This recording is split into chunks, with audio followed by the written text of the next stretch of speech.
Welcome to Seaside Quilting Tutorials. My name is Terry, and today I'm making bowl cozies. These are really convenient and nice. You can put them in the microwave, so you can put your bowl in here, put it in the microwave, heat up whatever it is, and then you can take it out without burning your fingers, and it's wonderful. They're also great for if you're having ice cream and you don't want your hands to get cold. My hands get cold super easy, and I'm always freezing after I eat ice cream. So these really help to keep my hands nice and warm while I'm eating my ice cream. But I also use them throughout different areas in my house just as catch-alls. They're really wonderful. I have them in my bedroom to just check things in and know where they are and not have them get lost. So, let's get started. Now, I already sat and cut a large stack of bowl cozies. I have around, I don't know, about 18 or 20 bowl cozies cut up and ready to go. I'll be working on those periodically until Christmas time for a Christmas exchange that we do in our neighborhood. Last year I gave away pot holders at the gift exchange. Some people give away cookies and breads and different things. I like to make things more than I like to bake or cook. So I try to make something unique for each of my neighbors. And I know none of my neighbors seem to have these.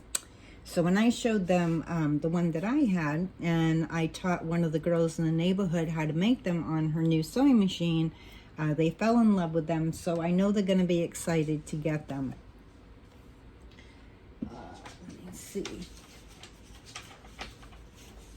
Now, we've had a theme going on at Seaside to do different kits, and we've had a lot of kitchen kit themes going on. Excuse me. My allergies are just killing me this year. So we've had oven mitts, aprons, different things for the kitchen. My mind isn't quite all there today. So I don't remember them all, but we've had some kitchen themed items going on. And so I thought, well, since we're in the middle of doing those, let's do these as well. And I'm redoing my kitchen. I'm tired of my curtains and dry mat for my dishes and pot holders and whatnot. I'm just tired of them. So I'm changing over to this blueberry fabric. I have this fabric here that's blueberry, which you've seen in our lives. I also have the white with blueberries on it, and I have some that's just blueberries that I'm coordinating together for my kitchen. Not very speedy at it at the moment. I've already made the oven mitts. I need to put the pot holders together and do the dry mat, which I will most likely do a tutorial on as well, and eventually make my curtains probably later this winter when it's cold and I'm stuck inside. So with our kits, you'll get a template, and on the template, this is half of your piece. So you'll take a 10.5 by 10.5 inch outer fabric and inner fabric, and you'll need two batting pieces, and they have to be 100% cotton so that they don't catch on fire in your microwave. That's very, very important. If you're going to use these in the microwave, that you use 100% cotton. If you're just using them for catch-alls in the house, it doesn't matter, but it does matter if you're going to microwave them. So you'll get, with our kit, you'll get a cutout template. I recommend that you print this on cardstock. It makes it easier to trace it onto your fabric for cutting out. And you'll just take your fabric, you'll fold it in half, and you'll place this top piece on the fold and then just trim around. And it's pretty quick and simple. I just put a nice movie on or some music on and I sit there and cut, cut, cut, cut, cut. Just remember, for your fabric, sure, use your fabric scissors, but you don't want to use your really good fabric scissors on your batting. So I have some cheaper Fiskars fabric cutting scissors that I only use on batting. They're sharper than regular scissors that I would use for paper or whatever. So it doesn't stick on the batting and make it hard to cut through. It's quicker to cut through it, but however, I don't want to dull down my really good scissors. So I use my good scissors on the fabric and I use the Fiskars on the batting. Makes it really simple and easy to cut these out. I just do it in an evening and they're all set to go. Then I'll sit and chain piece. So the first step that you're going to do is your fabric will be face down with your batting on it.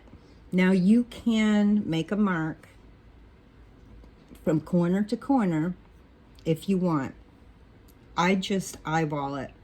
I'm so used to doing stuff like this that I just eyeball it. I just line it up so that I can visually see that I'm pretty straight. They don't have to be 100% on. If you're worried about that, just take a ruler and you can make a mark and make a mark.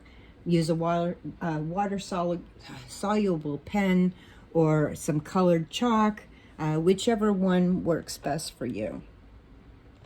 So we're going to sew straight down from corner to corner and then from corner to corner. That just helps to keep your batting onto your fabric when you throw these into the wash machine. And that's the wonderful thing about these, is that they're quick and easy to make. And when they get dirty, you just chuck them in the wash machine, pull them back out, and they're ready to go for the next time that you want to use them. And they're not hard to store. I have a little drawer. I fold them in half and just store them in the drawer. Okay, so let's do our stitching. And I'm just using white thread. You could match your thread. I don't bother with them. They're just bowl cozies. They're just a utility piece. So I don't bother changing out and matching my colors. You also don't have to, I'm going to have to change my bobbin thread real quick before I start this. I should have checked that ahead of time, but it just notified me that I need bobbin thread. And this isn't going to make it through the project, so I'll just pop another bobbin in and we'll be all set.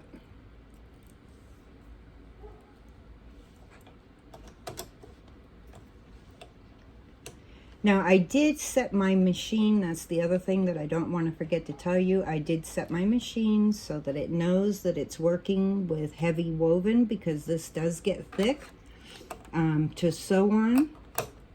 And so the tension of my machine will adjust, knowing that it's on heavy woven. And most machines you can adjust, even the more manual ones. And then since my machine will change over, so when I tell my machine that I'm doing a straight stitch and I want it on heavy woven, it set it to 3.0 stitches. I want it to be a little bit smaller stitches, so I put it on 2.5. It's really up to you, but that's my recommendation. Okay, now that we have the bobbin thread in, we should be ready to go. Get my thread back here out of my way. And I'm not going to bother with securing my stitches because they're going to get secured when we stitch all around.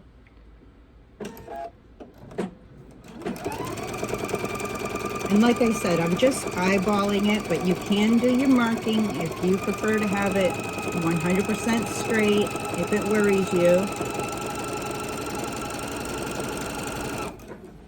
And I'm going to chain piece these because it's just a lot faster to get through them. Just make sure that your pieces are nicely lined up. And the same with the inside of the bowl.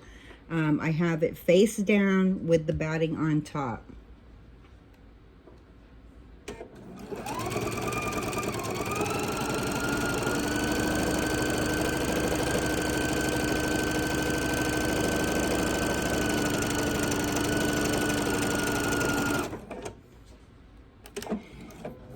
I love how some people have everything staged. Sometimes, like when I'm doing a bigger project, I'll have stages of it all done, and I make several at a time so that I can just take you to the next step real quick. But it's just as easy for you with this quicker project for you to see the whole thing. So I've done one side, one corner to corner. Now I'm going to make sure it's all lined up, and then I'm going to do the same exact thing on the other corner to corner.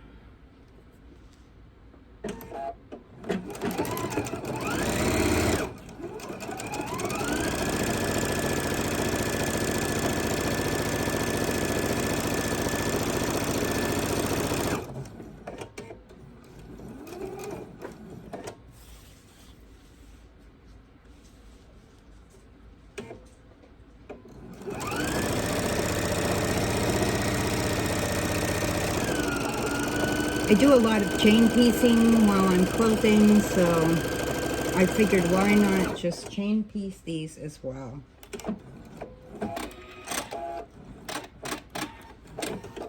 For me, this isn't exciting sewing, but still fun.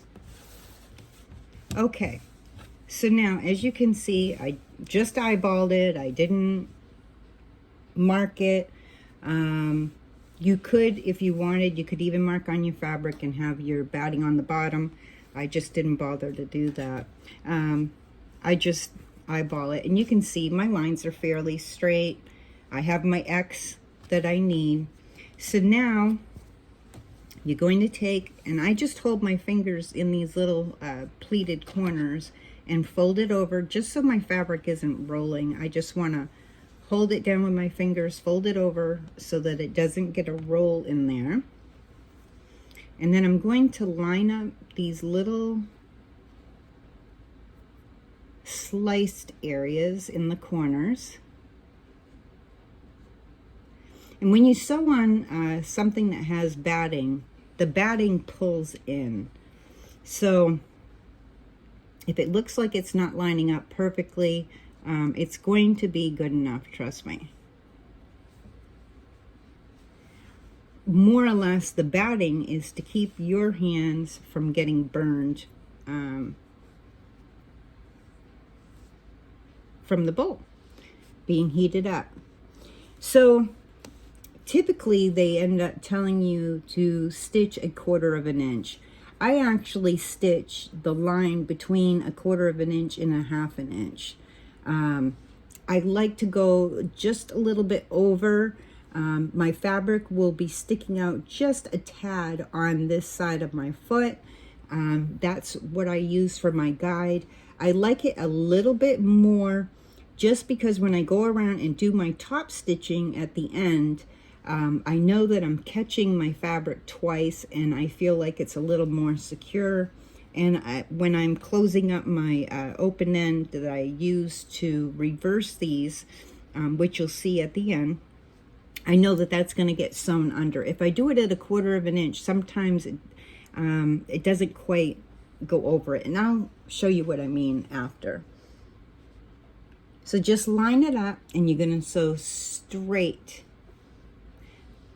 Don't let that little edge over here, you know, where it's coming into the corner. You're just going to stay nice and straight on that line and sew across.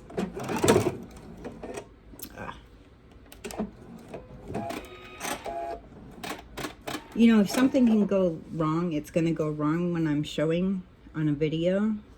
And I could hear the jump sound where it didn't catch my bobbin as well as it should have and caused this to slip. So rather than go along and have it look awkward, I'm just going to take that stitching out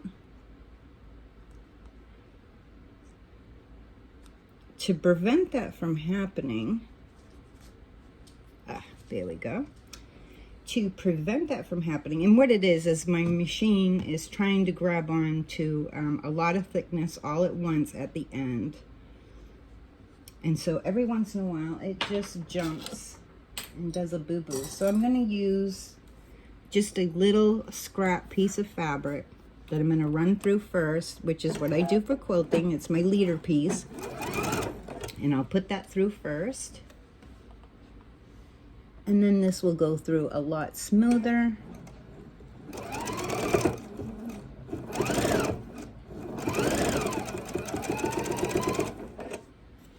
And I'm going to fold the next one.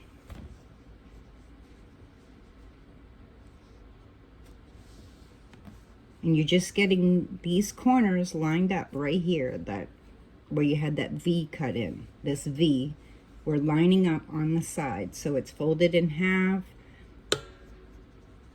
And I'm just going to push that out of the way, and I'm going to feed my next piece in so I can just chain piece through.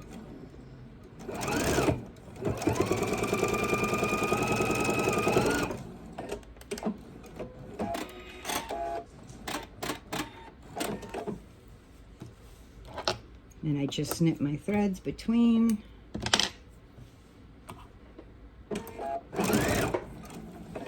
And I'm going to do all my corners the same exact way.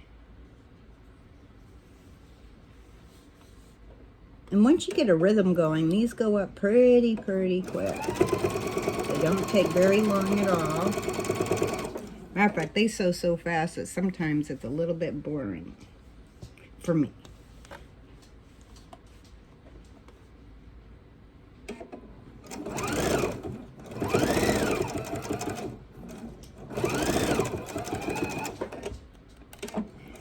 And I'm not bothering to secure the stitches here either. Like I said, it's going to get sewn all around. It's going to stay together just fine. People have been making these for a long time, the same exact way. Making sure that my thread caught where it was supposed to. Yep. Okay. I just have a little thread stuck there, not sure why. I'm not going to worry about it. It's going to be on the inside. So now we've done those corners. Now we're going to take it, open it up, and we're going to fold it in half the other way. Now it's not going to stay laying as flat as it did before because we've already done the stitching on one side. The only thing that you need to worry about is that you get that V so that it's lined up. The raw edges are all lined up for sewing.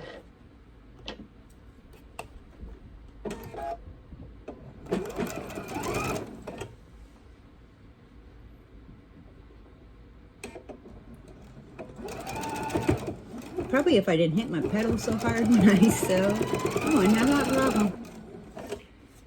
Okay, and the same with the other one. Now we're going to be folding it in half the other way. Line that up.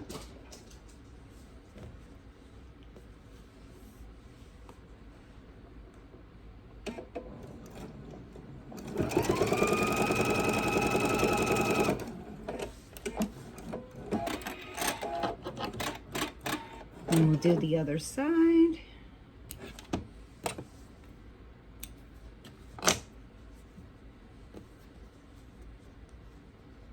And these, the top and the bottom, have all their corners almost done.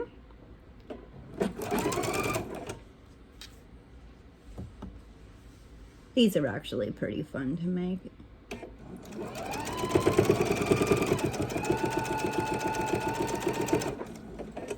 Especially if you have some enjoyable music on, or a movie or a show that you're trying to catch up on. I have headphones that go to my TV, so I don't even hear my machine when I'm sewing. And I just stitch and stitch and stitch.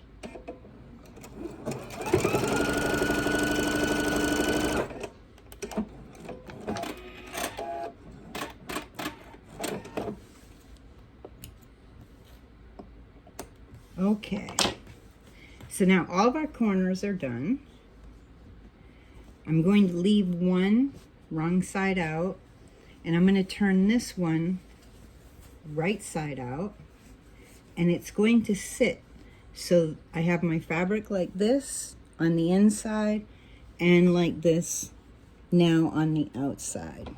And this is going to be my inside fabric eventually, but for now I'm just going to pop it right in there.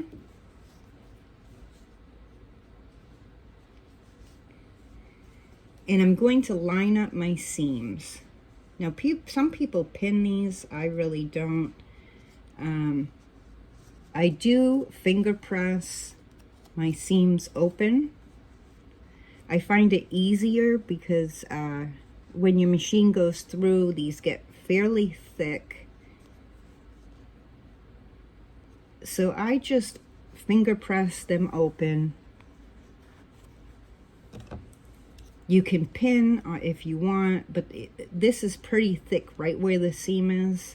You could pin onto the side of the seam. I just use clips, and I ugh, I just moved that after I had it lined up. And stick my clip on, and I go around and I do all the seam sections, finger pressing and lining them up. This is where a staged piece would come in really handy. That was all clipped together, but no, I didn't think of that today. So you get to see the whole process.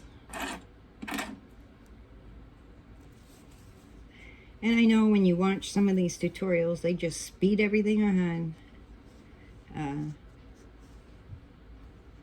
on the video, but you're stuck with me the way I am.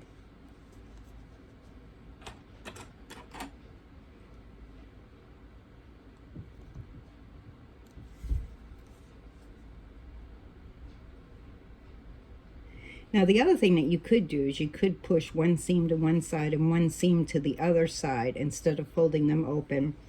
That would reduce some of the thickness as well.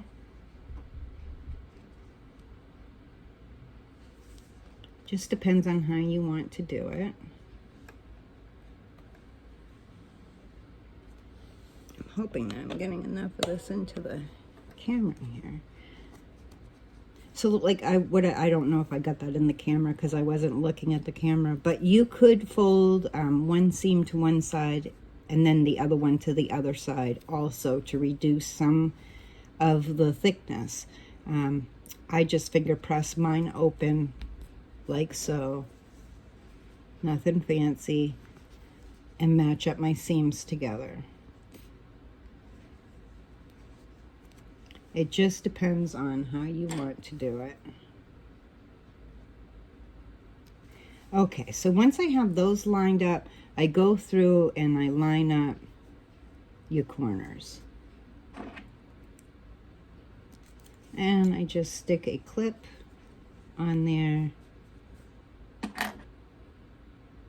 just to keep it lined up as I'm getting to them.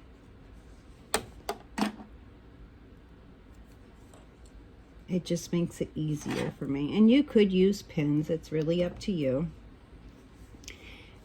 Now we're going to leave approximately about a 2-inch space open. And that's so that we can flip this out and, you know, reverse it. So we're sewing it inside out, so to speak. So then we'll be able to push everything through. So we need about a 2-inch opening. Now, if you want, you can take a little marker and make a little mark for yourself. I'm just going to start right about here and sew around, and then I'll stop right after my seam, and that will give me about 2 inches, I think. Let me see. Yeah, that'll give me right about 2 inches approximately. So I'll start sewing right about here on the corner, and I will stop right after I get past my seam. And you'll want to secure your stitches with a forward, reverse, right on each end. So when you start and when you end, so that they stay together better when you're pushing your fabric through.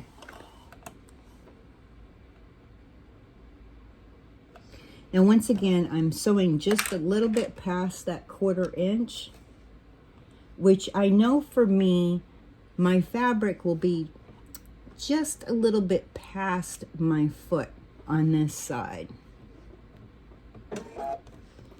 So I'm going to stitch forward just a little bit, like 3/4 stitches, and then I'll reverse 3/4 stitches just to secure those stitches, and then come back and go around.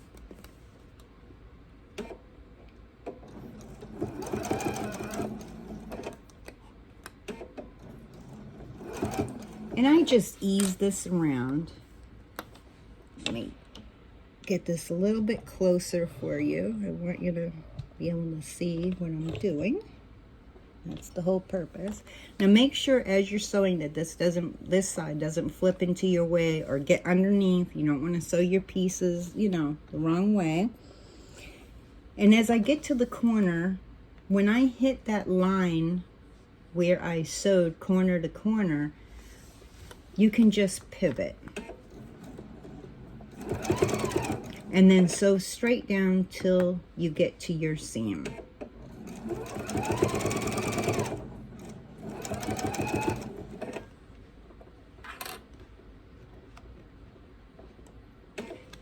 Now I have an awl that I use, just this pointy tool, which I can hold my fabric together so that as it's getting up to my needle, it helps to guide it and push it into there. So it's catching it the right way for me without my fingers being in the way. And once my needle gets right in where that middle of that seam is, then I will pivot.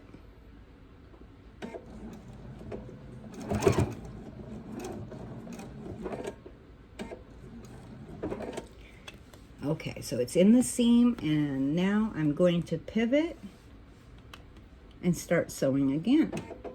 And I'm going to do that all the way around.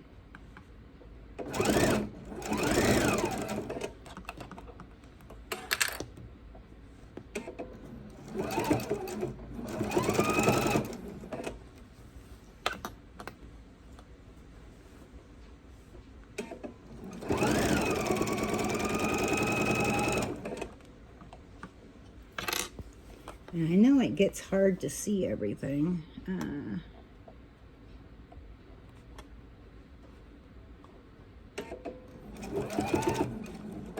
So I try to sit a little bit sideways so that you get more view. But I know that my hand gets in the way too, and that frustrates me. Okay.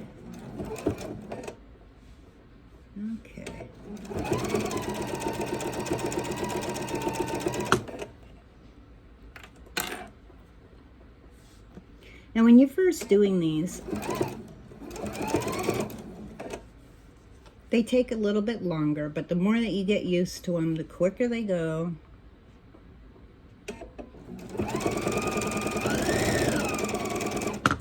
And they're just bowl cozies. So if you're new to sewing, don't get frustrated. These are just bowl cozies.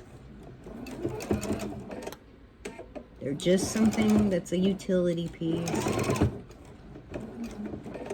And remember, do not let your fingers get close to that needle, ever.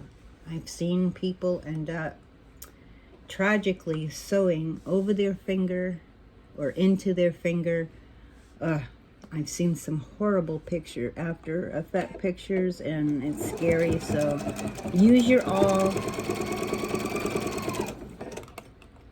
Don't risk it. It's not worth it.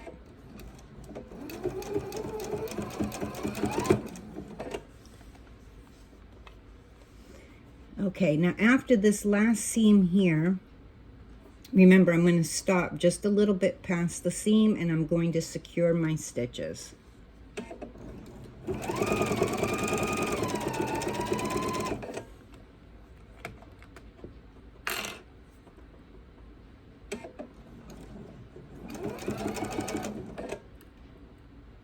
And I use my awl to poke my seam piece under so that it gets caught properly.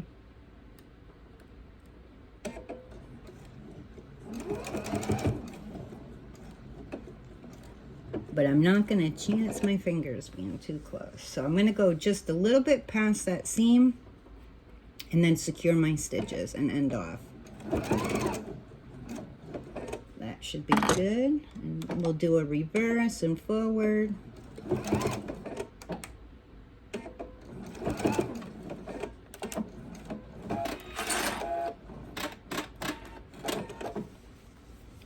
Now I know that's a little bit of a tiny opening. I'm just going to clip those stitches out of the way. But it will be big enough to poke it through. Just takes a little bit of patience. So I'm going to move the camera this way a little bit so I can be comfortable when I'm sitting. So just take your time, poke a little piece at a time through that opening.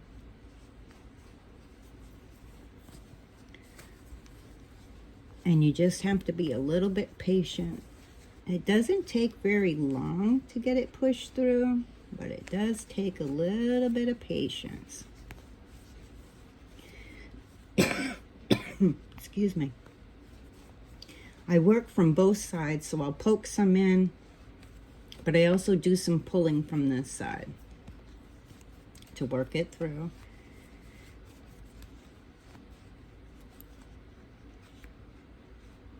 And this is a little bit thick, so just be patient with it. You'll get there. This is not the fun part, but it's necessary.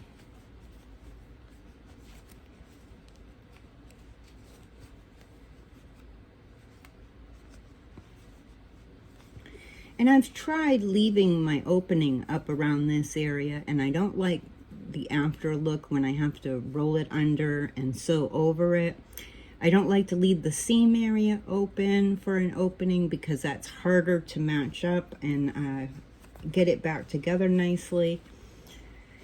So the only option that I found that worked well for me was leaving that 2 inches right about where I was showing you. Okay.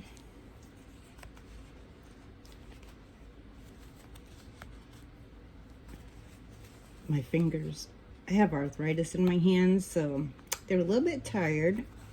I did some of these, this other project up in my kitchen the other day. Trying to repair a table, and my hands are a little bit tired and sore.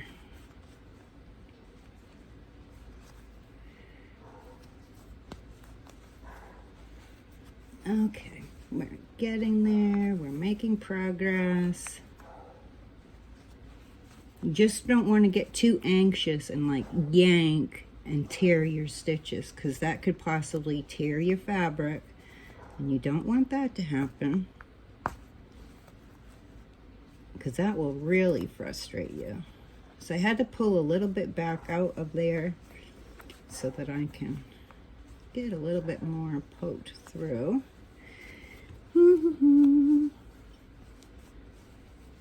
The fun of sewing, huh?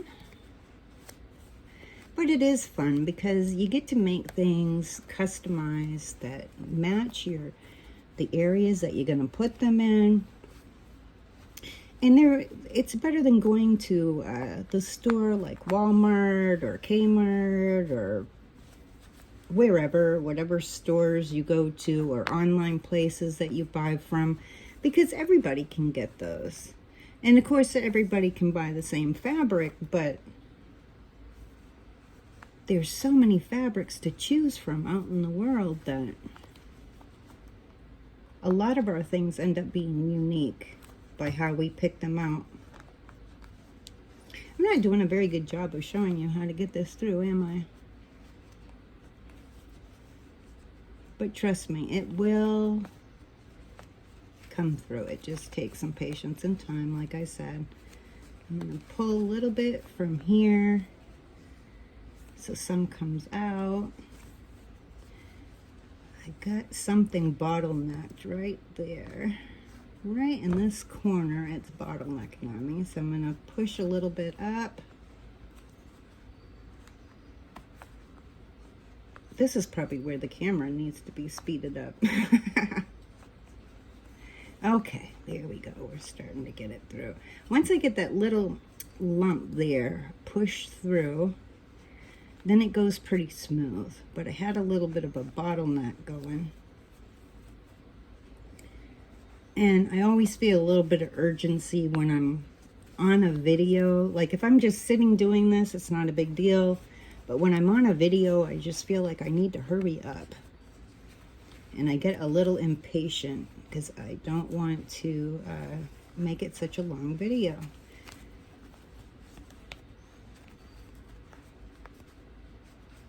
But I also don't want you to watch the video and have it so simple that you think, oh my goodness, what am I doing wrong?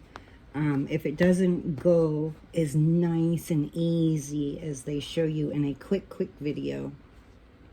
Because then that can frustrate you in sewing too, because you're like, wow, maybe I'm not doing it right. But if you can see that it takes a little bit of time and a little bit of struggle to pull these out. And that's why I chain piece these to the point where I need to turn them out. And then I take them upstairs with me. And in the evening when I'm watching a movie and I'm relaxed, then it's not so, I don't have as much impatience with them. So you want to, now that I have it all pulled through, you want to just poke your fingers in there, or if you have an object that's a little bit pointed at the end. I don't seem to have mine handy with me at the moment, so I'm just going to use my fingers. I probably have it over at my long arm or something. Who knows? And my cat steals stuff off my table all the time. So just poke your fingers up through, or whatever object that you're using for your seams to poke it through.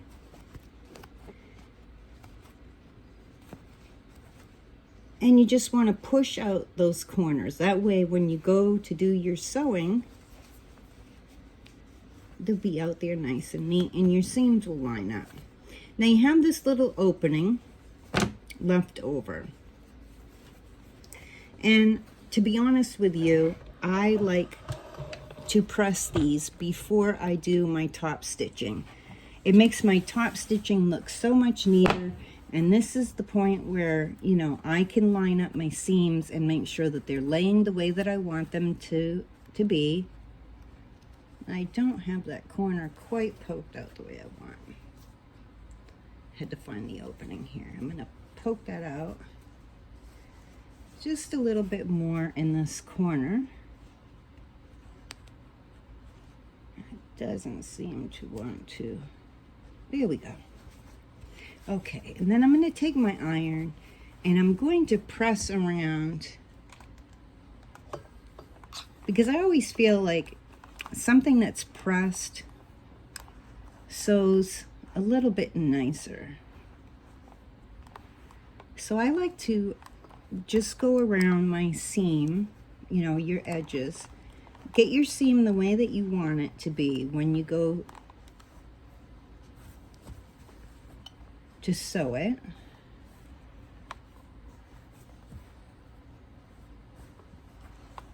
And like I said, I probably fudge with these a lot more than I probably need to, but that's me. So I'm just going to give these a little bit of a press. And when I get to this area that I need to turn under, this is more when I want to make sure that I'm pressing and I'm turning it under, and I'm going to line it up so that it's going with my seam. I can't leave my iron on there too long. That thing gets so hot, so hot, I could smell it getting hotter on there. So I'm just going to roll this under like so that it lines up well. And this does get really thick, so it can be difficult. And see how that it was kind of rolled up because of poking everything through that little opening. So just roll that over so that you make sure your batting's still in there. And then the same with the other side.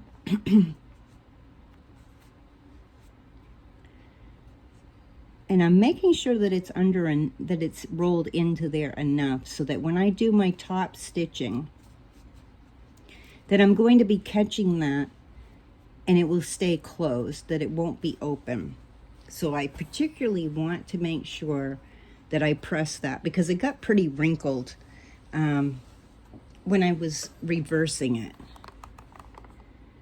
So I just want to make sure that when I go to sew this, that that's going to be inside where I want it to be, and not have it so that when I do it, that I find out I didn't sew my the opening together, because that has happened to me before and it's very frustrating. And that gets curled up just because, like I said, when you're reversing it, it gets all wrinkled. So now I have it nicely together. I'm going to put a clip on there to hold that area together and to remind me that that's the opening that I have to be a little more aware of as I go around. Okay, so now, and I'm going to use this just to push these down a little bit because they're pretty thick where the seam is.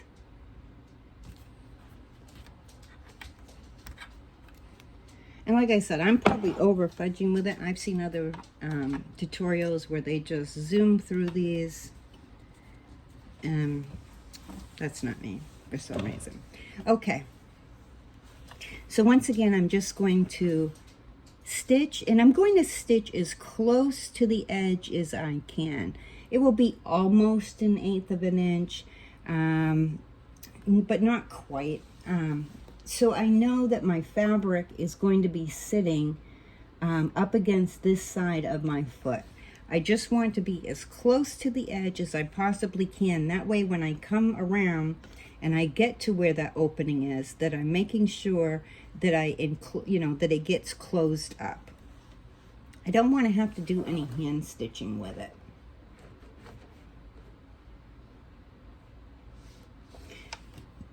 So my fabric is just against the inside of my foot. It's almost 1/4 of an inch, but a little bit less. And I am going to secure my stitches right here. I'm just going to use my fix instead of reverse and forward, but if you don't have that on your machine, just do a reverse and forward. That's perfectly fine. And we're just going to top stitch around. And when you get to that line that we did the crisscross, just stop right on that line and slow down when you get into the corners and when you get into your seams, because it's going to be a lot thicker. And even though I've told my machine that it's on heavy woven, this is still pretty thick.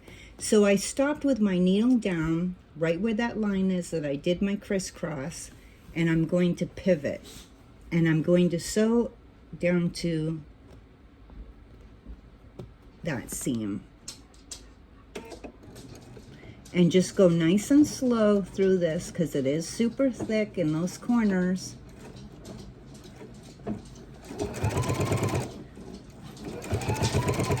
And I do that because I don't want my thread to break, because that's just irritating. And I'm going to stop at the seam and pivot again. And that's usually where, like, if it's going to break, that's where it seems to break on me. So I'll stop there and I'll pivot. I just check and make sure that it's laying the way that I want it to. And go real slow through here until you get past that seam.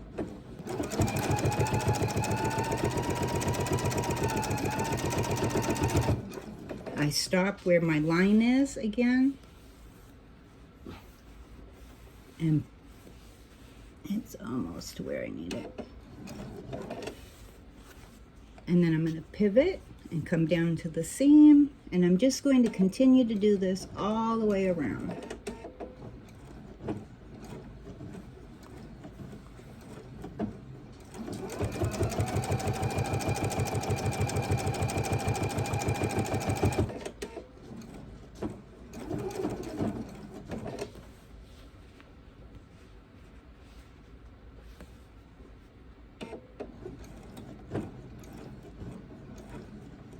And the other thing is that I use a, excuse me, a denim needle when I'm doing this, just because I am going to be going through a lot more thickness, and it makes it easier, and I don't have to worry about my needle breaking while I'm sewing.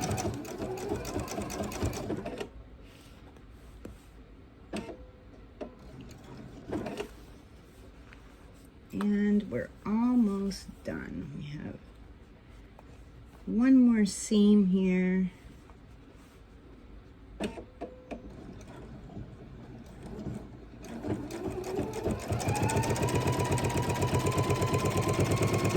And I know I'm a little bit slow doing my video, but I like to make sure that I tell you as much information as I possibly can that may hinder you when you go to sew these yourself.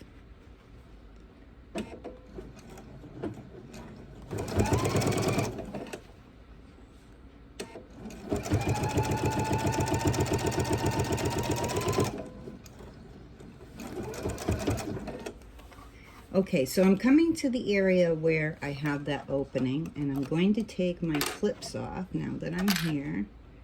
I'm going to make sure that that is laying nice and flat the way that I want it, and my fabric is tucked in there, so it's going to enclose.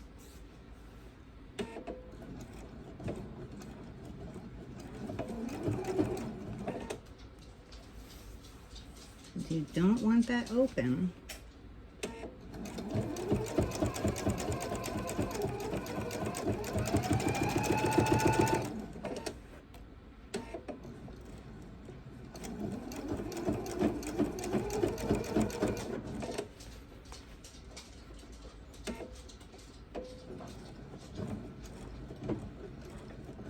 Okay, and I'm right at the end.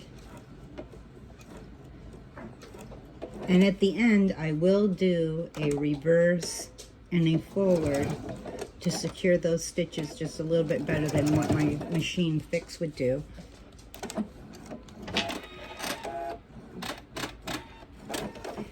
Now, once I have this all done, I will take it over to my steam iron, and I will steam press it, and it will come out looking really nice and sharp.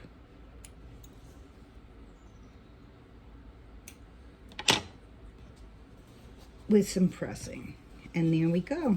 That's our bowl cozy.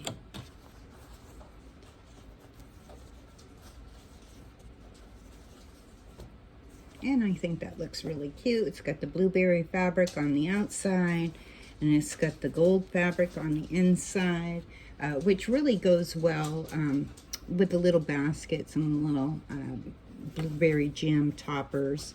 And I just think they coordinate really well together. And once again, we're all ready with our bowl cozy. So that's it for today. I'm not sure what tutorial I'm doing next, but we'll have another one out in a few days. So check us out on our lives, probably on Tuesday or so. We'll have the kits ready to go. I'm not sure. I had just told Barb at the last minute that I was going to do bowl cozies, so she wasn't quite prepared for this kit, so she'll have to get them together and whatnot for you. But like I said, you will get everything that you need in the kit. You'll get the batting, the outer fabric, the inner fabric, and you'll get your template, which is really handy to have. And you'll be all ready to make your bowl cozies. Okay, well, until next time, I wish you happy sewing.